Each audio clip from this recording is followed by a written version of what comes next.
Hello everyone, খুব সহজে খুব কম সময়ে একেবারে খাঁটি তরমুজের জুস বানিয়েছি, সেটাই আপনাদের সঙ্গে শেয়ার করছি। তো আমি এই তরমুজের জুসটা কিভাবে চটজলদি বানালাম চলুন দেখে নিই।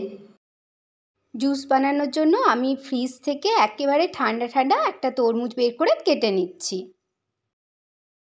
আমি এই হাফ তরমুজটা থেকে জুস বানাবো, আর এটা আমি হাফ রেখে দিচ্ছি।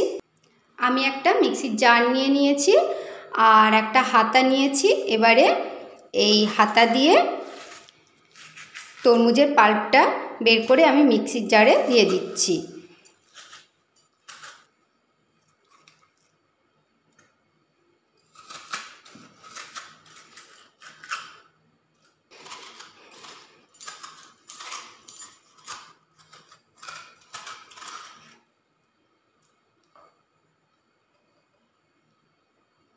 তরমুজের ভেতরের সমস্ত পাল্পটা আমি নিয়ে নিলাম মিক্সিং জারে। এরকমভাবে খুব সহজেই চটজলদি পাল্পটা বের করে নেওয়া যায়, আর খোসা ছাড়ানোর বা কেটে ফেলার কোনো সমস্যা থাকে না। এবারে আমি এটা মিক্সিতে ঘুরিয়ে নিচ্ছি। তরমুজের পাল্পটাকে মিক্সিতে ঘুরিয়ে নিলাম।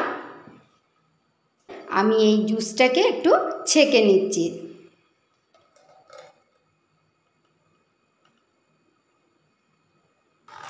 এরকমভাবে চামচে করে নাড়াচাড়া করে দিলে যেটুকু জুস আছে খুব ভালো মতো আমরা পেয়ে যাব।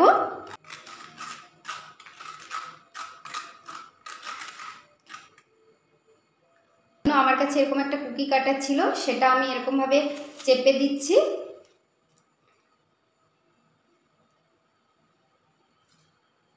চাকুটা দিয়ে একটু প্রেস করতে এরকম একটা পিস বেরিয়ে এলো। আমি এটাকে গ্লাসের সাইডে এরকমভাবে আটকে দিচ্ছি। তরমুজের এই জুসটাকে আরেকটু টেস্টি করার জন্য বা এই গরমে আরেকটু ফ্রেশনেস আনার জন্য দিয়ে দিচ্ছি পাতিলেবুর রস। পরে যে বীজগুলো পড়েছে আমি একটু চামচে করে তুলে ফেলে দিচ্ছি পাতিলেবুর বীজগুলো। এবারে পাতিলেবুর রসটাকে একটু চামচে করে নাড়াচাড়া করে পুরো জুসটার সঙ্গে মিশিয়ে নিচ্ছি। এতে দিয়ে দিচ্ছি একটা স্ট্র। দারুণ টেস্টি এবং একেবারে খাঁটি তরমুজের জুস রেডি। আপনারাও এরকমভাবে কয়েক মিনিটের মধ্যে খুব সহজে, বেশি ঝামেলা ঝঞ্ঝাট না করে তৈরি করে নিতে পারেন তরমুজের juice. Please to like, comment, share and subscribe to my channel. আজ এই পর্যন্তই, দেখা হচ্ছে পরের ভিডিওতে এরকমই সহজ সরল কিন্তু মজাদার কোনো রেসিপি নিয়ে। Till then take care, thank you.